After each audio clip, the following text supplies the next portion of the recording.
जी बहादुरपुर बादिलपुर बार बार नमस्कार बा। ये हमारा नेताजी बानी भाई अजय सिंह जी तने वो गमछी हमारा बतो पगड़ी बानी पंचायत समिति यानी क्षेत्र पंचायत ना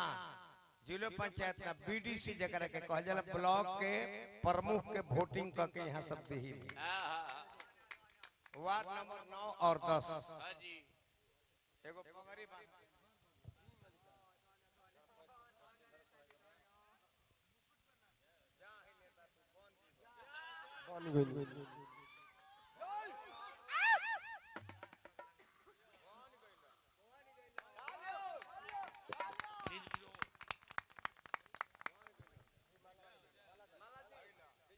माला के साथ हम दे पढ़ लिख जाए हम ना कनी है डॉक्टर भूपेश सिंह जी हमारे आशीर्वाद ले आए रहे। डॉक्टर भूपेश सिंह जी बहुत समाज सेवी बानी माननीय प्रधान पद के प्रत्याशी बाबू अनिल सिंह जी पूर्व प्रधान भी बानी वर्तमान प्रधान के चुनाव भी लड़े जाता नहीं वहाँ के भी बार बार प्रणाम हार्दिक अभिनंदन और शुभकामना। एक और आए हमारा जिला पंचायत सदस्य उर्मिला देवी जी पति विनय सिंह जी वार्ड नंबर 58 के प्रत्याशी बनी नारायण जी कृपा करके वहां के भी जिला पंचायत बनाई बिलहरी ब्लॉक के बाद और बाबा बुआ किसे समय है तुम्हारी बाबू लगावे आयो बेतसाब लगाऊं और नहीं पालो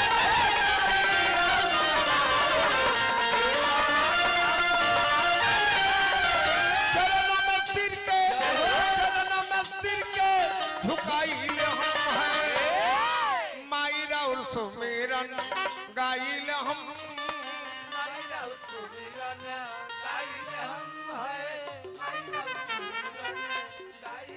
आवा आवा चैनल वाला भाई लोग जन प्रचारवा होता तना के काट दिहनी सबका साथ और सबका विकास जुआ हृदय सम्राट भाई राजेश सिंह जी पूर्व छात्र नेता बानी ग्राम सभा बेलहरी वार्ड नंबर 9 और 10 बीडीसी प्रत्याशी बनी निवासी बनी धर्मपुरा के जिला यहाँ के बलिया है राज्य यहाँ के उत्तर प्रदेश नारायण जी कृपा बनौले रहे। अच्छा तुरंत तुरंत आई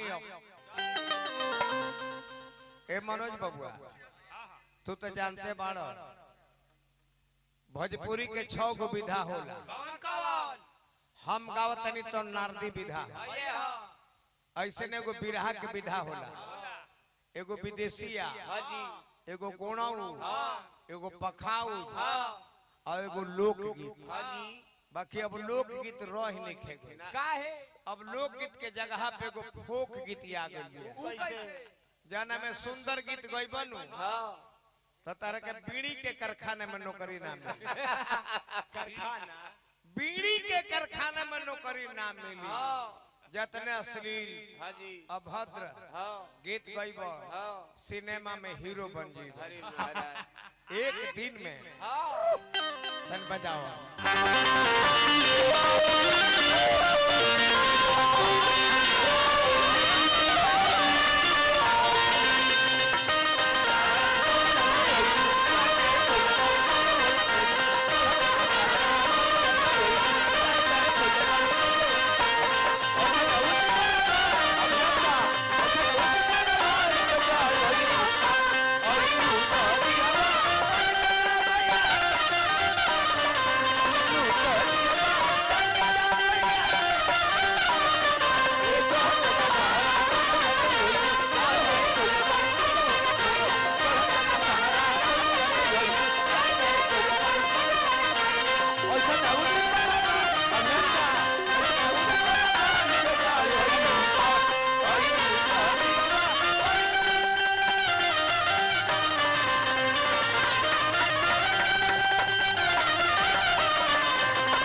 भाई हमारा टिंकू मिश्रा जी बने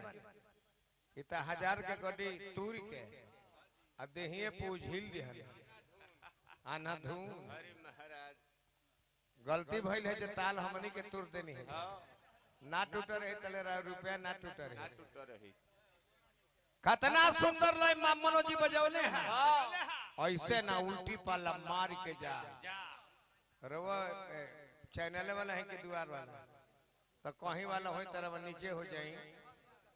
नीचे होके घींची ना फोटो जातना पर स्टेज पे घींचा लगे तो काहे खातिर बैठल बालू ना कुर्सी ले ले चाहे खड़े रहो नीचे हो जाए ना भाई तो हट अब गौना ही मत बिगाड़ नीचे ही से जब 50,000 रुपया का खर्चा 1 लाख कोइले बा ओ गौना ही सुनावे खातिर न कोइले बा आ तू ही लगवागा हके आ देवाल बन जब तो के देखी रो घीची नीचे बन जा तू घींचो हमहू घींचवाई हां घीचा घीची करी जा हां वो तू घींचो हमहू घींची घींचा घींची करी जा अरे है कितना सुंदर लय मनोज बबुआ बजौले हैं कि ऐसे ना उल्टी पाला मार के जा आइलू तो दियवा बार के जा अब मैया के आरती उतार के जा यह माने एगो हुनकरो मास्टर आइल बड़े खलील बबुआ खलील बबुआ कतनो सुंदर गीत गई है अभियंता जी आज तक वो लय भुलाई नहीं साजन मेरा उस पार है मिलने को दिल बेकरार ओ माय गॉड रे मार लूंगो ओ माय गॉड मार लूंगू ई कौन हो अब ना हम जन मार लूंगी कहे हैं मार लेंगे कहे हैं ये मार लूंगू माने कौन हो नु है हो नु है तो हो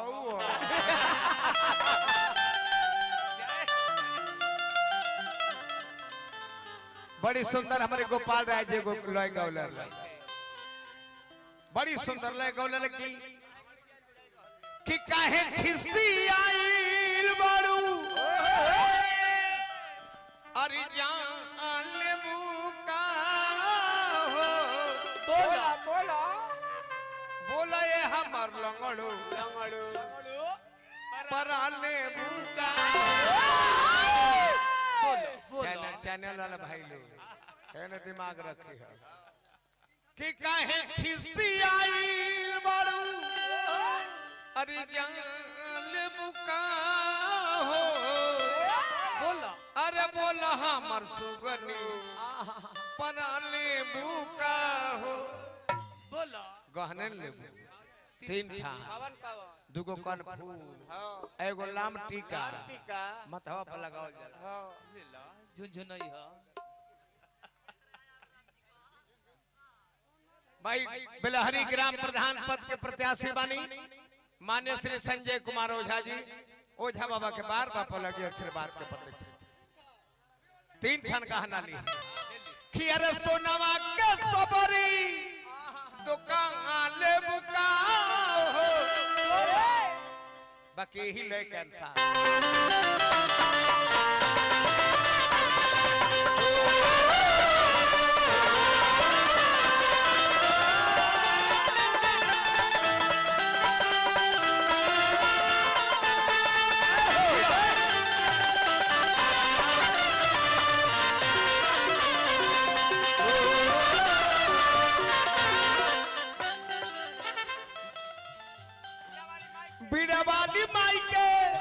बीड़ावाली माई के पुकार करी हो बीड़ावाली माई के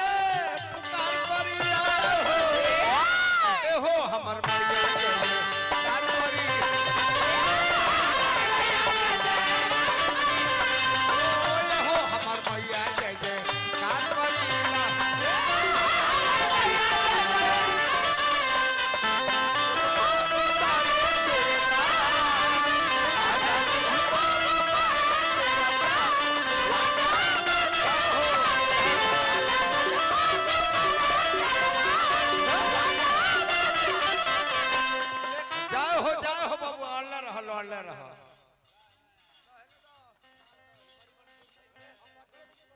भाई हमारा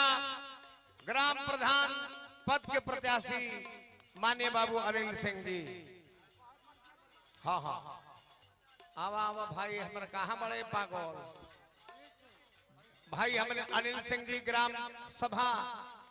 बेलहरी के मुखिया नी प्रधान पद के प्रत्याशी बनी हजारों हजार रुपया पुरस्कार देनी हमारा तरफ से हार्दिक हार्दिक अभिनंदन। हमारा मुखिया पद के प्रत्याशी अनिल सिंह जी बानी सैकड़ों रुपया पुरस्कार देनी। नमस्कार नारायण जी कृपा बनौले रही वहां पर फिर बबुआ है जबारी एगो पुरस्कार आयल है रह जे भाई ना ना उतना से काम ना चले जे 50 से कम देव तो हम नामो ना बोली भाई हमारा गाँव नहीं खे बिगाड़े 10 रुपया ना चले जाए जे 50 से देव तो चली ना तो ना चले के तो 10 रुपया लेके रात भर ना बोल के गाँव नहीं बिगाड़े। माननीय हमारा दरोगा भाई संतोष सिंह जी पिरोटा हजारों हजार रुपया पुरस्कार देनी हमारा तरफ से बार बार नमस्कार बा हार्दिक अभिनंदन शुभकामना बा दी है माने बेलहरी ब्लॉक ना ग्राम सभा भाई अनिल सिंह जी मुखिया पद के प्रत्याशी ग्राम सभा हमारा पागल पिंटू जी हजारों हजार रुपया पुरस्कार देनी हार्दिक अभिनंदन और शुभकामना। आचार्य हमारे संजय बबुआ भगवान तारे के खूब हमारा भूपेश सिंह ग्राम सभा बेलहरी भूपेश सिंह के नाम पर देनी है हमारा संजय बबुआ भूपेश बाबू के भी नारायण जी कृपा बना के और ग्राम सभा के प्रधान बनाई ताकि जनता के सेवा के मौका मिले। और बिना रौला कृपा करो बिना ना डोलो बिना कृपा होइता बंजर में फूल खिलला होइता कृपा होइता बंजर में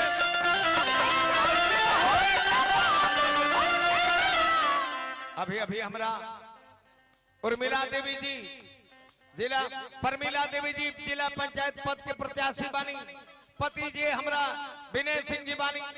भाई कुंदन सिंह जी 1000 रुपया पुरस्कार देनी बन रहा मुकेश बाबू आओ 1000 रुपया पुरस्कार देनी बार बार नमस्कार बार कहे कि अरे दोनों हाथ जोड़ के परिणाम परिला हो एहो हमर मैया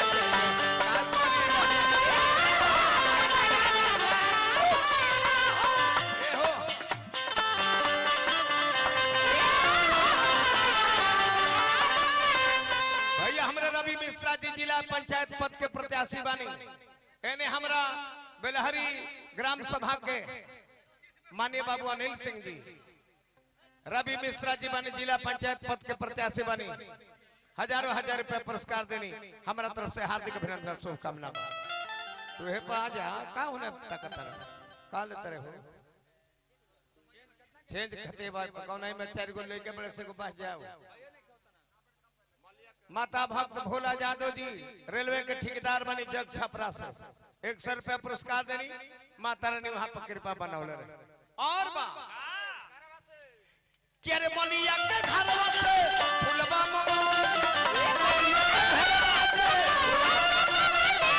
भूपति बच्चू नरी यमाई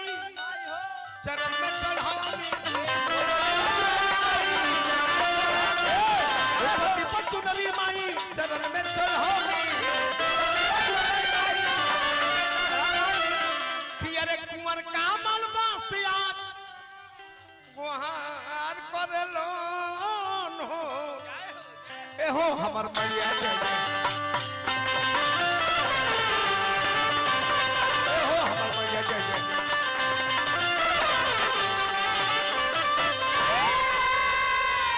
ये हमारे मास्टर साहब हैं सत्यनारायण सिंह यादव जी कावना स्कूल में बानी ताड़ी बड़ा गांव मास्टर साहब अपना लेदार हैं जहाँ भी जाइले ब्यासन के 100 रुपया दे के सम्मान बढ़ाई ले हमने के मास्टर साहब के बार बार प्रणाम करता नहीं जा। और भाई हमरा अनिल सिंह प्रधान पद के प्रत्याशी बनी बेलहरी ग्राम सभा से वहां के भी 100 रुपया आई बार बार नमस्कार बार जानता नहीं हम संजय बाबा के आज से 2011 में वहां कर रहे 2005 में 2011 तक रहे भैया हमरा ग्राम सभा बेलहरी के पूर्व प्रधान बानी वर्तमान प्रधान पद के प्रत्याशी बानी संजय ओझा जी हमारा तरफ से बार बार प्रणाम। नारायण जी कृपा बनाए। दूगो विधा भइलू है, तीसर का विधा में आया। एकरा के गोणऊ कहल जाला। ई ऐसने बाजा हो जेकरा में नचनिया ना नचिनू त नीके ना लगे। ई बजेवे ऐसन है। ई बाजा ना ए ज्ञान बाबा, ई बाजा लोग के आजा है। हाँ जी, कैसे एकरा के चढ़ावे के ना पड़े। ई अपने मन चढ़ले रहल। हाँ जी, जिला पंचायत पद के प्रत्याशी माननीय श्री उर्मिला यादव सिंह जी, पति श्री विनय सिंह जी, जे अब समाज के सेवी बानी, समाज के प्रखर समाज सेवी बानी। हजारों हजार रुपया देले नहीं खी, जनता के देहिले समाज के सेवा करीले। हम देखले बानी हल्दी घाटवा पर बिराहर घाट कहला 500 मवेशी के एगो गौशाला बनौले। हाँ जी, जितना अनेरिया बाड़ी से गाय गरु खेत ना चरी है सब, वही में वो अपन खइहे से चबई है सब। ऐसे वहाँ का हम नाम पहले से जानते हैं। चलिए आप हे पर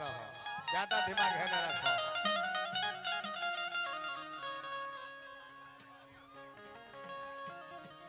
धन हरे पिंकी खूब खूब तनी तनी बेस उठा दे हुरकमा में नलवे के पैसा में लगाई गई रह दाता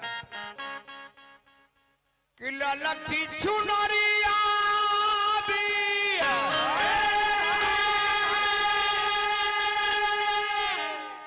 लाल रंग सरिया हो चवरिया रे डोले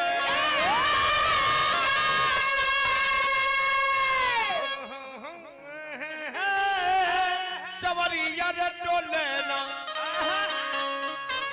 तब बघवा बैठल बा।